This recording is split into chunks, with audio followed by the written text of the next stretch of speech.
querían saber referencias nuestras, ¿no? Y entonces yo lo interpreté de una forma de, bueno, estamos haciendo varios proyectos en zonas muy difíciles, en Tayikistán, en Pakistán, en Brasil, cercano a la selva, o sea, proyectos muy complejos en zonas muy remotas donde es difícil hacer algo, ¿no? Y entonces llegamos ahí, yo lideraba la presentación, estábamos con varios compañeros y, bueno, referencias de la empresa, de Cobra, tal. Y llegué yo ahí, pues sacando pecho, diciendo, mira, estamos haciendo este proyecto que es como el que vais a hacer aquí, en una zona súper remota y es imposible trabajar, no sé qué, tal, tal. Yo notaba que ponían cara rara, qué tal, y de repente me corta, así un poco incluso medio rudo, me dice, bueno, todo eso está muy bien, pero ¿qué proyectos tenéis en el primer mundo? Así. Hola, bienvenidos a mi podcast Negociando Ando.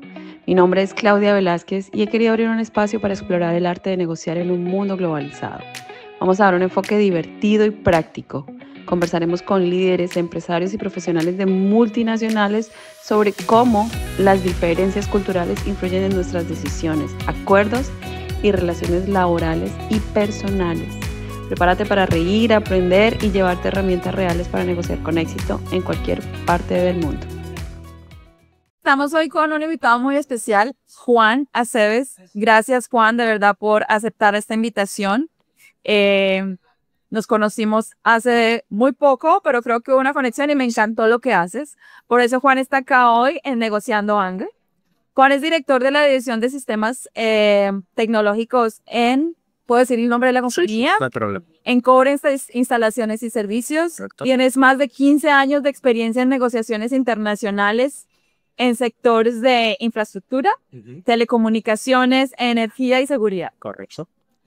Ha liderado proyectos en España, en Panamá, que estuvimos viviendo en Panamá, pero nos conocimos en España, Eso es. México y ahorita estás en un proyecto muy grande en Australia. Correcto.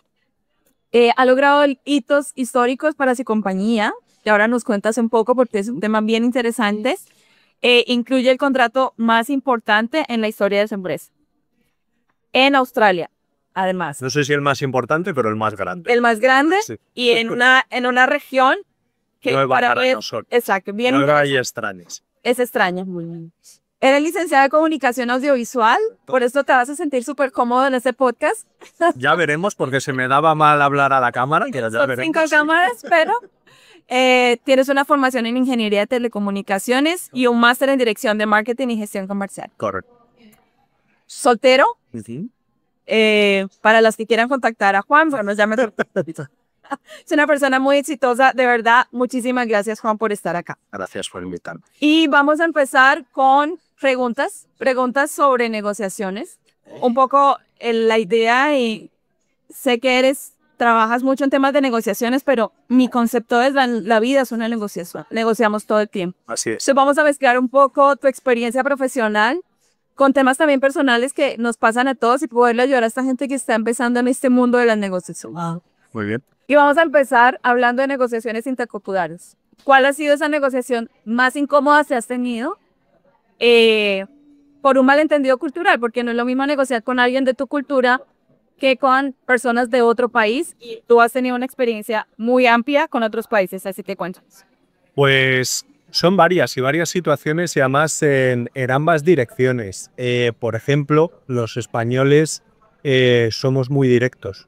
Y yo cuando me fui con 29 años a Panamá, llegaba a un cliente y quería entrar directamente al grano. No, eso yo no lo puedo hacer. Nada, o sea, era primero cómo está la familia, qué haces aquí, qué vienes. El cafecito. El café, estar la primera media hora de la visita comercial, que es como empieza toda negociación, hablando de cuestiones banales y luego ya al final empezar a entrar en materia. Entonces para mí era como casi de mirar el reloj de, tengo otra reunión ahora, Me sigue hablando de su familia. hoy me sigue hablando de su familia, de tal, o sea, a qué he venido aquí o tal. Eso sí que es verdad que al principio me costó coger ese tranquillo de que hay que invertir tiempo, no perderlo, sino hay que invertir tiempo allí para poder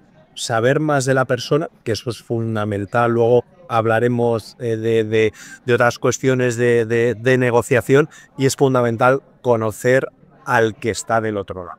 Y yo creo que te pasó también en México, porque yo creo que es un tema de la trans cultural en Colombia, en México, en Panamá. Sí.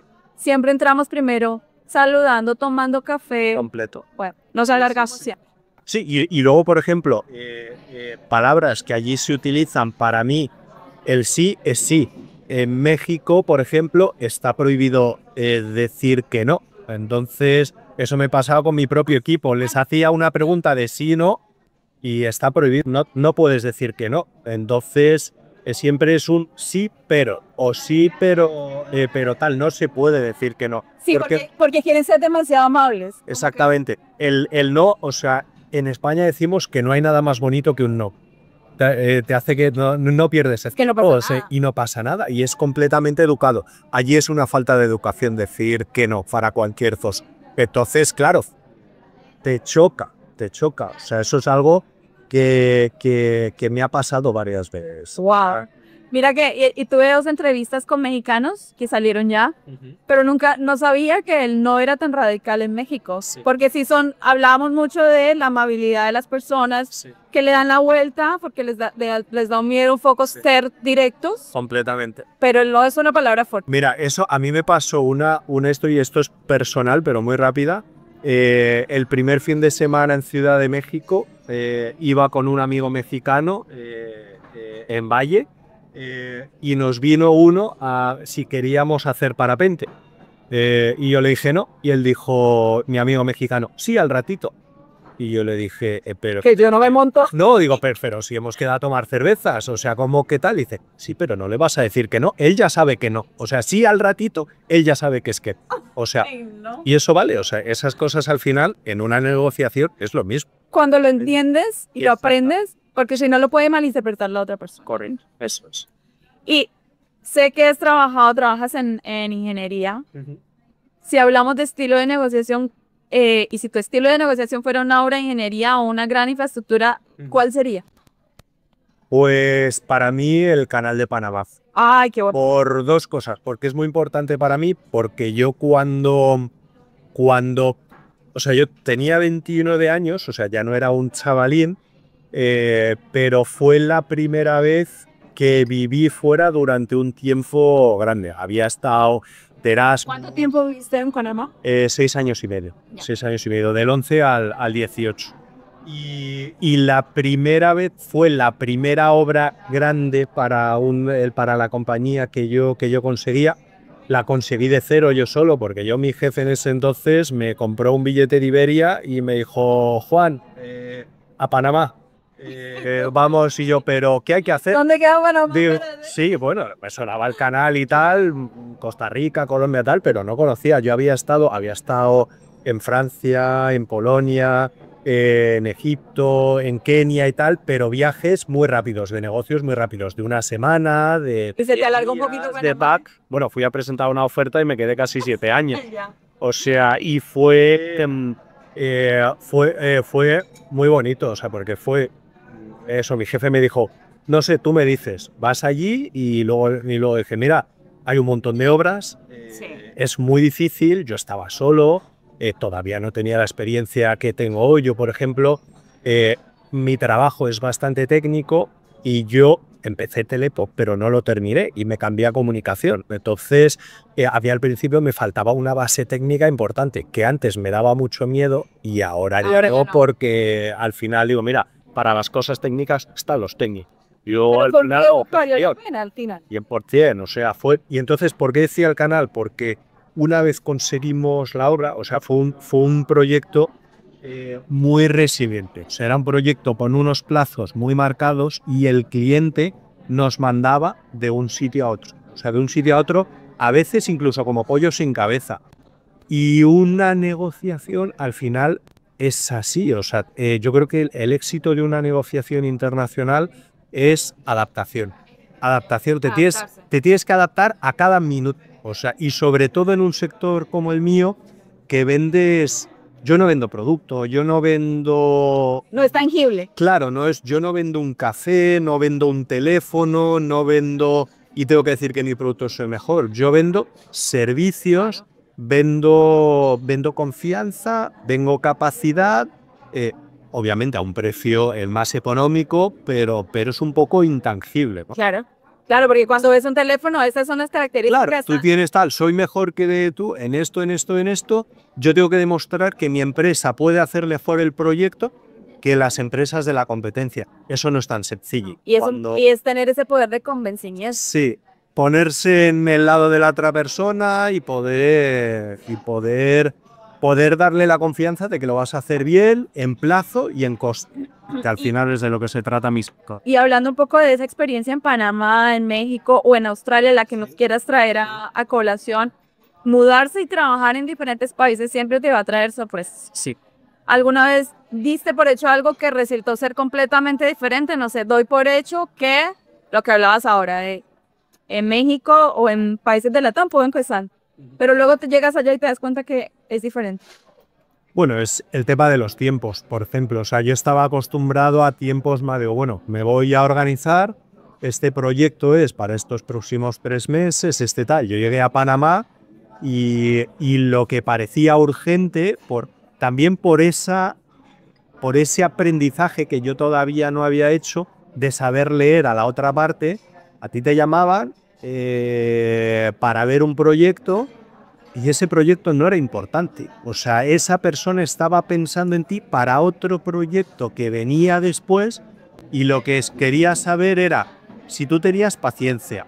Si realmente, por ejemplo, claro, yo llegué solo a Panamá, entonces querían saber si yo realmente me quedaba en el país, si la empresa estaba a largo plazo en el país o si era como en esa época había una crisis muy fuerte en España, entonces había muchas empresas que iban allí, vendían un proyecto y desaparecían. Había un bluff, entonces, claro, querían confianza y entonces un proyecto que tú llamabas a tu jefe y le decías, oye, que el hotel que yo creo que nos va a salir porque he presentado un presupuesto, me han dicho que sí, el famoso sí, o sea, me han dicho que no sé qué, y luego el hotel o sea, es que el cliente a lo mejor ni tenía pensado hacerlo, simplemente te estaba haciendo perder el tiempo para ver si tú podías ser esa persona, esa empresa en la que él podía confiar para el siguiente proyecto.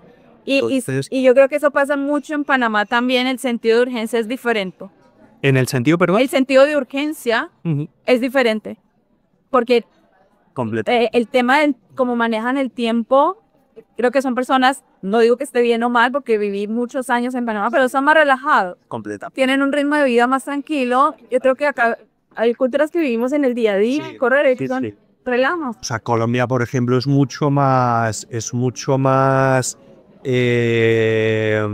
estresante, o sea, los tiempos son mucho más cortos. Luego, vamos a ver, los proyectos se retrasan en todo el mundo, ¿eh? O sea, eso es en el primer, en el segundo, en el tercer, y si hubiese un mundo 0 y un mundo 27, se retrasarían todos y tal. Pero es verdad que Panamá es un país que a mí me enseñó a tener paciencia, mucha paciencia. Yo tardé 2 años en tener el primer proyecto grande, o sea, yo me fui allí... 2 años. 2 años, o sea, eso es... Ibas 3 meses a los 2 años. Paciencia personal, paciencia de la empresa que te está pagando un sueldo de expatriado, está pagando unos viajes, está pagando en tal, o sea, era paciencia de todos, tanto económica como... Es duro, te vas a un país, te empiezan a decir que sí en todos los proyectos. Luego, y además, ¿cómo lo vendes luego? Te comes 0. O sea, entonces eso me hizo, por ejemplo, ser una persona que yo ahora soy una persona muy racional, muy... no me gusta vender. Cuando hacíamos las reuniones comerciales del equipo, yo ahora soy súper humilde y soy súper... Es que hay que ser realista porque luego los números no funcionan. Sí, eso es importante para una empresa decir, oye, si dices que vas a vender 25 millones de euros porque te han dicho en 75 millones posibles que sí, Yo es que ahora digo, mira, no lo sé, o sea, estoy trabajando en esto, estoy tal, esto es lo que tengo seguro, es por lo que no, pues que al final se dan falsas esperanzas. Y precisamente por ese sí que todavía no tienes tan certero, yo creo que vender a tu empresa que quedaba en Europa, que tenía un ritmo diferente, pues te genera dudas, ¿no? Después de 2 años, ¿cómo logro vender este proyecto? Y mira que ahí, aunque estamos hablando de habla hispana en estos casos, pero ahora estás en Australia. Sí. Uno de los mitos que siempre teníamos hace muchos años era creer que hablar inglés es suficiente para sobrevivir muchas negociaciones internacionales. ¿Tú crees que falta algo adicional al inglés o alguien que pueda hablar inglés es suficiente para sobrevivir en estas negociaciones? Para nada. Es necesario 100%, porque si no, casi no te puedes comunicar, pero para nada es que diría que no es incluso ni el más importante. ¿Tú crees, y ahorita que estamos, inicialmente estamos hablando de Panamá, México, pero ahora estás trabajando con Australia y en muchas negociaciones el inglés se hace importante? ¿Tú crees que el inglés es lo único que es suficiente para tener negociaciones internacionales? Para nada. O sea, el inglés, lo que quiero decir, o sea, no quiero que sea controversia, pero entre comillas no es importante. Inglés tiene que saber todo el mundo. A día de hoy, o sea, es el idioma de los negocios y si quieres ir a cualquier sitio... A nivel personal también. A nivel personal, pero es que incluso en Latinoamérica hay muchos proveedores y fabricantes que hablan en inglés. A día de hoy los fondos de inversión están en cualquier proyecto grande. Los fondos de inversión sobre todo son de Reino Unido, de Canadá, de Estados Unidos, de Australia, tal. O sea, el inglés es necesario, ya está. Pero lo que es mucho más importante que el inglés, porque al final el inglés lo único que hace es que te sepas comunicar, que sepas entender, pero es mucho más importante la psicología, el saber escuchar, o sea, una escucha activa que te permita saber qué es lo que quiere el otro. Volvemos a lo que decía antes, yo no vendo producto, yo yo porque a lo mejor en la venta de productos es diferente, no quiero Sí, porque es tangible. Claro, es tangible. se malinterprete, pero ya al final yo necesito saber qué es lo que la otra persona necesita, porque seguro que se lo voy a poder venderla, más o menos. Mi empresa hace muchísimos tipos de proyectos y si necesitan un proyecto de infraestructura, yo se lo voy a poder hacer porque o mi empresa lo hace o conozco el que lo hace, pero y para eso el inglés no es suficiente. O sea, comunicación verbal, empatía es fundamental, escucha y escucha activa. A mí uno de los mejores consejos que me dieron en mi vida es tú escucha, ¿no? Yo al revés, en las primeras reuniones comerciales, cuando yo era un chaval, iba con algún compañero, iba al revés, a intentar vender. Y me acuerdo la primera vez que salí con un compañero me dijo, Juan, tú vas a escuchar, tú no vas a vender. O sea, él necesita algo, tienes que escuchar lo que le hace. Para poder Claro, porque luego... cumplir su necesidad, tienes que saber qué quieren. Tienes que saber qué quieren. No vayas a repetirle como un papagayo todo el catálogo nuestro. Al revés, tú vas a escuchar y no solo escucho con el oído, también con los ojos. Mira qué hay en su mesa, mira qué tiene detrás, mira qué todo. O sea, saber leerlo. Claro, mira a ver que si está la competencia, si tiene un artículo subrayado de no sé qué, si tiene catálogos de tal. Eso es súper interesante. Mira y escucha. Y después, entonces ya dices, vale, con esto que me ha dicho, con esto que creo, ¿qué le puedo vender? Porque seguro que hay algo que le puedo vender. Y seguramente ya vio tu catálogo, o sea, no necesita que tú le repitas. Y más ahora con las webs, con tal, con eso siempre... Es más, nadie te recibe si antes no le has mandado algún vídeo corporativo, una información de lo que sea, si no, no te recibe. Sí. Con lo cual, es más importante eso. Y sabes que ahí, enfatizando el tema del inglés, hay algo bien importante que ahora, este año, hemos evolucionado tanto con la inteligencia artificial, que creo que van a venir soluciones para el lenguaje. Inglés, mandarín, coreano, no lo sé. Pero al final creo que el idioma va a ser una limitante cada vez menor en un proceso de negociación. 100%. Que lo puedas hacer con inteligencia artificial, sí, pero aprender a escuchar, aprender a leer, eso es lo que realmente creo que nutre. Eso es, por eso digo que al final esa es la parte mecánica, que como tú dices, al final, si es que ya lo hacen las máquinas. Ahora cualquier sistema de videoconferencia le pone subtítulos, te están hablando En el idioma que quieras. y en el idioma que quieras. De hecho, yo, por ejemplo, la gente mayor de mi trabajo, que le cuesta un poco más a lo mejor el inglés o que tiene menos nivel, cuando estamos en videoconferencia se ponen los subtítulos y ya está, y te está hablando. ¿Sí? Te está hablando la otra persona y ya los subtítulos, hombre, no te lo hace perfecto, Pero te ayuda. pero dentro de 2 años es que te lo hará perfecto, por lo cual es más importante la componente que volvíamos antes, psicológica. La que tú de- aportas Eso es. en tu Que eso una máquina de momento no lo sabe. No, ¿Lo sabrá hacer? Yo creo que sí. Y creo que para allá vamos. Pero de momento espero que tarde, porque si no, no vamos a hacer falta para nada en unos años. Así que espero que no lo sepan hacer. Y hablábamos ahorita de México, salta un poco a los países para absorber toda la experiencia que tienes. De México, ¿hay alguna negociación en México que te enseñó a tener más paciencia o a cambiar tu manera de presentar propuestas? Pues, por ejemplo, yo allí, a mí me ha pasado que me he tenido que reciclar cada vez que cambiaba de departamento o de TAC. En México, por ejemplo, no cuando llegué, pero unos meses después, me dieron un taller, que yo no había hecho nada. Eran los equipos que dan toda la asistencia a los aviones.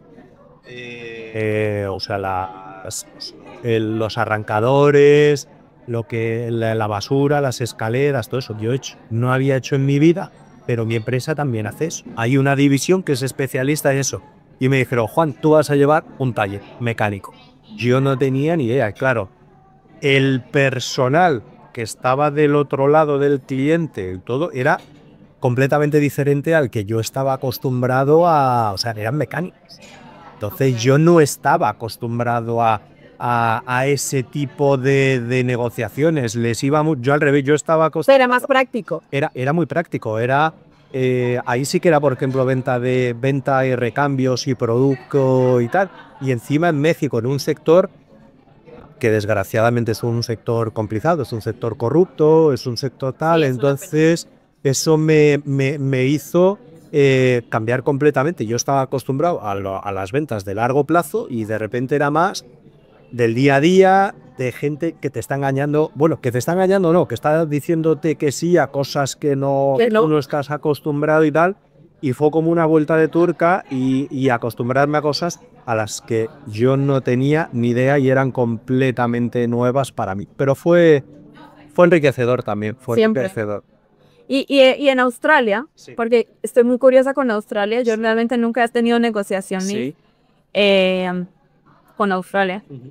Cuéntanos el reto de haber conseguido el contrato más grande en la historia, porque es interesante que estamos hablando de una cultura diferente, un proyecto súper importante para la empresa o el más grande. Sí. Cuéntanos un poco sobre eso. Pues todo lo que yo había aprendido en mis 11 años de experiencia en Latinoamérica, llegas a Australia. Además yo volví de México rebotado por un problema que tuve allí, y de repente estaba en la oficina y mi jefe me dijo, oye Juan, que me ha llamado esta empresa, que hay un posible proyecto en Australia, otra vez de algo nuevo a lo que yo no tenía experiencia técnica en dice, pero bueno, vete, no va a salir, no hemos hecho nunca una oferta allí, es simplemente vete a escuchar, a ver qué hay, no sé qué, como tú hablas bien inglés y estás acostumbrado a viajar y no te da miedo y tal.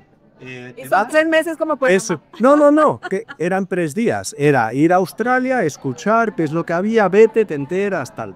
Y entonces allí es completamente diferente a lo que tal. Nosotros hemos vendido un proyecto, y digo nosotros porque yo era la cabeza o era el responsable, pero yo tenía un equipo de muchísima gente, era una oferta muy grande. Todo lo que yo había aprendido, todo lo del tema familiar, por ejemplo, tal, nosotros vendimos un proyecto de varios miles de millones de dólares sin tomar un café con el cliente. Ni un solo café. Y si tomamos un café fue durante esto, ¿cómo se llama? Durante reuniones en las oficinas del cliente, y porque llegaba, pues si tocaba la hora de comer, te traía unos sándwiches. O sea, era súper enfocado en la negociación. Completamente. Yo no sé absolutamente nada de la vida personal de ninguno de los clientes. Entonces era... De la de México te la sabes toda. Eso es de México, de Panamá. Yo sabía qué era lo que hacían, su mamá no sé qué, su hija que iba a tal, y aquí de repente es algo completamente frío, que tú vas con una presentación donde el material en Latinoamérica lo importante es la relación personal y aquí es el material que tú llevas, el material audiovisual, los PowerPoint. La preparación de la preparación de... Yo muchas veces iba en México, por supuesto que te lo preparas y sobre todo lo que quieres, pero vas a ver un poco... Pero improvisas más. Improvisas mucho más. Bueno, allí es que en Australia, si no llevas un PowerPoint, no quieren hacer la reunión. O sea, sí, o sea, es llevar un guión, ellos están acostumbrados a llevar un checklist, ¿vale? Entonces es algo... Pero qué interesante. Algo, por ejemplo, el tiempo. Tú en México, en Colombia, España, quedas a las 11. ¿Cuándo terminas? No lo sabes. Tú allí es de 9 a 10. Y cuando quedan 5 minutos para terminar la reunión, el cliente dice, conscious of time. Nos mete y dices, pero si vamos a entrar ahora en materia. Y entonces lo dejas para otro día. Como este podcast que empezamos en punto, de español y una colombiana muy en punto. Pues dice, claro, o sea, ¿cómo puede ser si estamos negociando o si de repente otra cosa, por ejemplo, que en el mundo australiano, anglosajón, aunque es directo, las discusiones las llevan mal. Los españoles estamos muy acostumbrados a discutir y los africanos y colegianos también. Entonces, y allí al revés, es como... ¿Se lo pueden tomar personal? ¿O crees que empiezas... Primero que allí casi nadie toma una decisión. O sea, las decisiones son colegiadas, todo el mundo opina y nadie toma una decisión. Entonces, bueno, estás en una licitación, 2 años y pico de licitación. Y luego hasta el cierre financiero del proyecto, otro año. O sea, han sido 3 años hasta que ya realmente dices, bueno, el proyecto es nuestro y puede seguir tal. Yo no había vivido algo tan largo nunca. Y es eso, nadie toma una decisión, es todo colegiado, todo el mundo opina, y con lo cual tú al revés, tú dices, yo he llegado a decir en una reunión, a ver, ¿tú tienes capacidad de decisión? Digo, porque yo sí dentro de mi empresa, vamos a decidirlo. Y es como, no, bueno, let's take it offline, o sea, lo dejamos fuera y en la siguiente reunión o vamos a hacerlo tal. Para mí eso era como, vamos a ver, si tú puedes decidir, si yo puedo decidir y están las cosas sobre la mesa, cerremos. O sea, ¿por qué vamos a seguir dilatando el proceso más tal? O sea, eso... O sea, culturalmente para ellos es, veámoslo offline y necesitan la aprobación de 200 personas, nadie, incluso allí te reúnes con alguien y dices, me siento pequeñito por el título de esta persona. Luego ves, digo, si yo decido mucho más que esta persona dentro de mi casa. Qué interesante porque es una cultura completamente diferente. Y en España, si comparas tu cultura con las negociaciones internacionales de España, ¿qué manera española de negociar llevas contigo a todas partes? Que tú dices, mira, es mi estilo, viene de mi cultura. ¿Cuál crees tú? Nunca me gusta... O sea, los españoles somos muy directos y sabiendo que eso en ciertas culturas tienes que darle rodeos, pero al final nunca tienes que perder el foco. O sea... Y eso lo llevas contigo siempre, porque los españoles sí creo que las negociaciones son muy... Lo llevo conmigo siempre respetando la cultura del otro. O sea, si yo estoy en un país en el que tengo que estar 40 minutos hablando de la familia, vale, pero yo no... Mira, el otro día me pasó con un compañero mío, mexicano, que él al revés, me quería hablar de unas cosas. Y me dijo, Juan, tomamos un café. Y sabía más o menos de lo que me quería hablar. Tomamos el café, yo estaba esperando, él dando vueltas, yo estaba esperando que él me sacase el tema, no fue capaz de sacarme. Y yo al revés, le probé hasta el final dije, bueno, nos subimos, ¿no? Venga, sí, nos subimos. Se quedó sin decirme. Digo, ¿ves? Y luego te mandó un mail. Yo eso no dejo que pase. O sea, yo siempre al final una vez que hemos hecho todos los prolegómenos, todo tal, al final, si voy con un objetivo de sacar algo en la reunión, salvo que no sea el día, porque tú hayas escuchado en esos prolegómenos, ¿no? Mira, es que mi hijo ha tenido un problema, no sé qué tal, está en el hospital, me tengo que ir, digo, no va a decidir esto hoy, pero nos lo saltamos, tal. Pero siempre el ir directo y luego la capacidad de residencia de los españoles. Esa palabra que está tan de moda desde el COVID, es verdad que el español es un poco anárquico. Somos un poco desastre, somos mediterráneos, pero eso al final hace que, bueno, si no es tú, por ejemplo, un australiano, el objetivo de una reunión es este. Y si no se cumple, va a ir con ese objetivo. Si de repente, por lo que sea, no sale la reunión y va por otros lados, se van nerviosos, no sabe, no, pero es que no he hecho el checklist de tal. Digo, bueno, si ese objetivo no se cumple, también estaba este otro pendiente y este otro pendiente y este otro. Vamos a ir cerrando cosas. Pero no tienen tanta flexibilidad, entonces. Son cero flexibles. No son capaces de ser flexibles. O sea, y eso, y al revés, yo creo que los españoles somos muy flexibles. Pero eso te da, yo creo que eso te da flexibilidad en la negociación, o sea, te pone con una situación, porque si no se da, ok, démosle la vuelta, ¿no? Eso es. O sea, eso al final yo creo que es bueno. También, bueno, es bueno porque es mi cultura, me gusta. No, pero yo lo veo de afuera y creo que es mejor. O sea, si algo no se cumple, tienes que saber cómo voltearlo. Claro. Porque si no te vas a sentir frustrado al final, ¿no? Nosotros, por ejemplo, en nuestros proyectos siempre hay 200 problemas y siempre hay cosas que no funcionan y siempre hay tal. Nosotros, por ejemplo, me acuerdo haciendo un proyecto en Alemania para un cliente de aviación, con los socios alemanes, era como, bueno, esta semana tenemos que hacer esto. Y era imposible, porque había unos problemas que no dependían de nosotros y entonces ya era como los alemanes, que son tan buenos, que son tan esto en todo, que el país funciona tan bien, bueno, les sacas de su y el resto de ingenieros españoles que había allí era como, bueno, ya no pasa nada. Igual, o sea, hay todos estos pendientes, vamos a hacer todo esto. Si es que no depende de nosotros, no podemos. Avanzamos, sí. Echamos para adelante y eso yo creo que es bueno. Por eso las empresas de infraestructuras españolas tienen tanto éxito en el mundo, yo creo. Y para una persona que trabaja en proyectos es interesante escucharlo porque los proyectos son A, B, C, D, ruta crítica, si no se cumple, lo mencionaste ahora, todos los proyectos se retrasan. Todos tienen extracostes, todos se retrasan, todos salen cosas malas porque es imposible cuando ofertas algo. Mira, esa es otra de las diferencias fundamentales. Tú en México, en Brasil, tú ofertas algo y no voy a decir que no sepas lo que estás ofertando, no sabes lo que estás ofertando, pero hay muchísimas incógnitas. Y entonces, bueno, pues tanto en presupuesto como en programa y tal, tienes ciertos para moverte o para negociar después. O sea, nosotros estuvimos 3 años negociando en el proyecto de Australia porque había muchas incógnitas y había que cerrarlas todas en la negociación. Antes de tomar una decisión, quieren el riesgo y cuál es el plan A y cuál es el plan B. El plan B y el C y el tal. Cosas que decía, pues es que yo esto no me lo empezaba a pensar hasta un año después de firmar un proyecto. Allí lo querían en el minuto 3 de una oferta. O sea, era... Pero y bueno, que es difícil mantenerlo en un proyecto porque puede pasar cualquier cosa. Es muy difícil, pero bueno, y nosotros por la mentalidad española decimos, mira, vamos a decirme cómo lo hacemos en otros países. Y si no lo tenemos que hacer de otra forma, ya lo haremos. Y nuestros socios también lo dicen, ojo, que lo que aquí pones en un papel, luego va como aquí.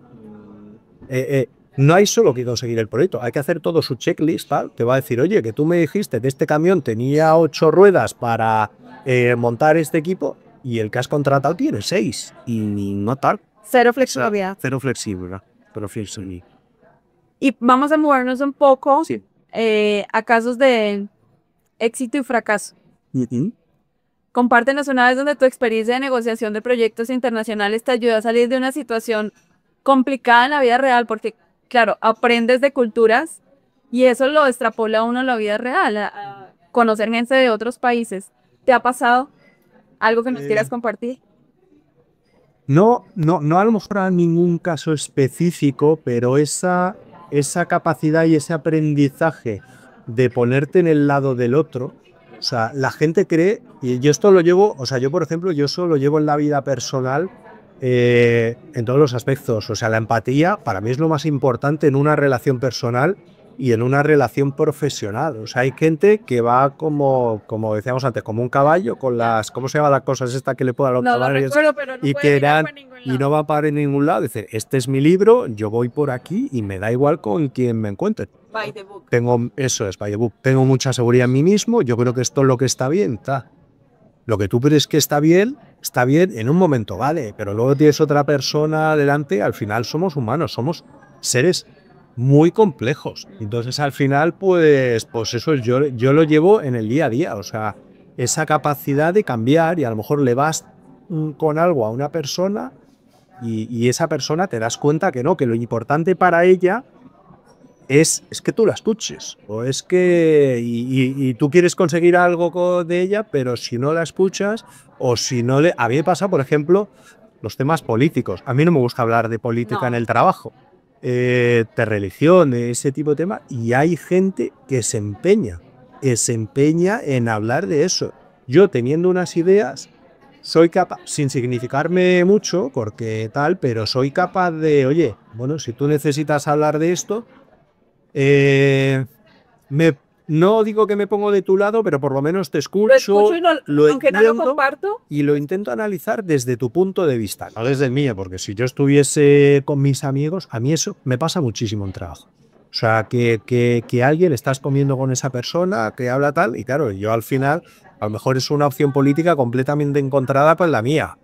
Bueno, pues soy capaz de todo, no todo lo malo, o sea, lo malo que a mí me parece de esa posición política, que para mí es malo, digo, bueno, pues si tiene un 20% de bueno, vamos a centrarnos de eso, para que no confrontar en eso. Y a nivel personal, yo creo que uno lo debe usar todo el tiempo, con culturas diferentes, porque todos somos un mundo diferente. O sea, ahora lo pensaba y lo que para ti es un 6, para mí es un 9. Claro. Chances, es una explicación tan básica, pero es un tema de perspectiva. Y creo que cuando trabajamos con otras culturas nos damos cuenta que es así. Para una persona cuando te habla de México, y adoro México, pues entonces para ellos el color, sabes, es el mejor país. Si yo hablo de Colombia, para mí es mi mejor país. Tú hablas de España, es el mejor país para vivir. Cada quien lo defiende de lo que ha vivido y de toda su historia. Entonces, tener esa empatía es súper importante. Es tiempo. Mira, eso es algo, por ejemplo, en tema de España. España siempre ha sido un país que mucha gente, pero es verdad que aquí hay muy buena calidad de vida, o sea, por eso que tantos turistas y tanta gente viene. Tienes buen clima, tienes seguridad, tienes cultura, tal, pero hay gente, mucha gente dice, no, es que como en España, o sea, la frase española por antonomasia es, como en España no se vive en ningún sitio. Y digo, ¿dónde has vivido? Sí, no he salido de España. Digo, claro, es que hay muchísimos países donde se vive fenomenal y donde se pueden hacer un montón de cosas. Cada país tiene sus cosas buenas y sus cosas malas. Absolutamente. Igual que España. Te voy a hacer una pregunta un poco más para aprender de los fracasos, ¿no? Y si hay alguna situación en donde parecía ir mal una negociación, que al final hay momentos en que uno dice, ¿cómo le doy la vuelta a esto? ¿Te ha pasado que lograste una mala situación, darle la vuelta y convertirlo en una oportunidad? Sí, pues mira, por ejemplo, en esta negociación de Australia, los australianos son muy personales y o sea, para ellos el primer mundo es Australia, Reino Unido y Estados Unidos, para de contar. Entonces nosotros íbamos, querían saber referencias nuestras, ¿no? Y entonces yo lo interpreté de una forma de, bueno, estamos haciendo varios proyectos en zonas muy difíciles, en Tayikistán, en Pakistán, en Brasil, cercano a la selva, o sea, proyectos muy complejos en zonas muy remotas donde es difícil hacer algo, ¿no? Y entonces llegamos ahí, yo lideraba la presentación, estábamos con varios compañeros y, bueno, referencias de la empresa, de Cobra, tal. Y llegué yo ahí, pues sacando pecho, diciendo, mira, estamos haciendo este proyecto, que es como el que vais a hacer aquí, en una zona súper remota y es imposible trabajar, no sé qué, tal. Yo notaba que ponían cara rara, qué tal, y de repente me corta, así un poco incluso medio rudo, me dice, bueno, todo eso está muy bien, pero ¿qué proyectos tenéis en el primer mundo? Así, ¿eh? Defíneme primer mundo. Claro, yo digo, además una vez dice, ¿qué proyectos habéis hecho en el Reino Unido o en Estados Unidos o en tal? Digo, mira, pues en Estados Unidos, un proyecto que había ido fatal, pero bueno, como no lo sabía ni tal, pues digo, pues empecé a contar eso. De Brasil sí que conseguí que lo valorasen y además luego dice, mira, y además vamos a hacer, venimos aquí en 15 días, te traigo el equipo brasileño que ha hecho miles y miles de kilómetros, bueno, el proyecto son líneas de transmisión de energía renovable, de electricidad, digo, miles y miles de kilómetros y te voy a traer un equipo aquí de súper expertos, no sé qué, no sé cuál, y le conseguí dar la vuelta y conseguimos que valorasen todo, por ejemplo, todos los proyectos de Brasil y todo esto, incluso diciendo, bueno, pero el primer mundo está muy bien, pero este tipo de proyecto, ¿a que no lo habéis hecho? Me habéis dicho que desde el 96 o 98 no hacíais un proyecto de esta envergadura, de esto tal, ¿no? Digo, entonces, es que no puedo tener referencias. Y yo además lo que digo es... Mayor. Claro, y digo, claro, yo lo que les quería hacer ver es, oye, si yo he sido capaz, o sea, no yo, cuando digo yo es la empresa, ¿no? Si la empresa ha sido capaz de llevar a cabo un proyecto exitoso en medio de la nada, sin trabajadores cualificados, con problemas incluso de terrorismo, con burocracia y corrupción en las aduanas, tal, digo, oye, este que es un país que funciona fenomenal, lo podemos hacer perfectamente. Pues al revés, ellos con su forma de ver el mundo completamente... no, o sea, es que no decirlo tampoco para ofender, ¿no? Pero es ellos... Es que apenas lo mencionas, Claro. lo veo súper claro. Para mí es más retador un proyecto de este tipo en un país como Brasil, como Colombia, como, claro, países en donde para ti va a ser más difícil conseguir la logística, la capacidad técnica, las comunidades, todo tal, para mí era...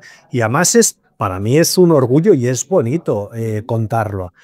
Pues ellos se lo tomaron como diciendo, no, a mí eso me da igual. O sea, ¿dónde has hecho un proyecto en inglés y donde haya tanto papeleo como aquí, tal, eso? Pero bueno, al final conseguimos darle la... Y bueno, y en ese momento es como que la confianza del cliente cambió completamente y fue como, no me valís. O sea, vosotros habéis trabajado en el tercer mundo, pero no sabéis trabajar en el primero. Wow. Entonces, y la competencia era australiana. Entonces, estábamos ya dos empresas en la final. La competencia era australiana y fue como, vaya, o sea, claro, ¿cómo le doy la vuelta? He hecho, yo he ido a una estrategia de negociación que me he equivocado completamente, porque no tenía experiencia en el país, no tenía tal, pero bueno. Al final se logró, Pero lo lograste. claro, lo logramos, o sea, y llevamos al panel de expertos brasileño que le encantó al final al cliente y tal, y funcionó, pero sí, o sea, fue como diciendo, buf, llevamos un montón de tiempo. Algo que los australianos no podían mostrar.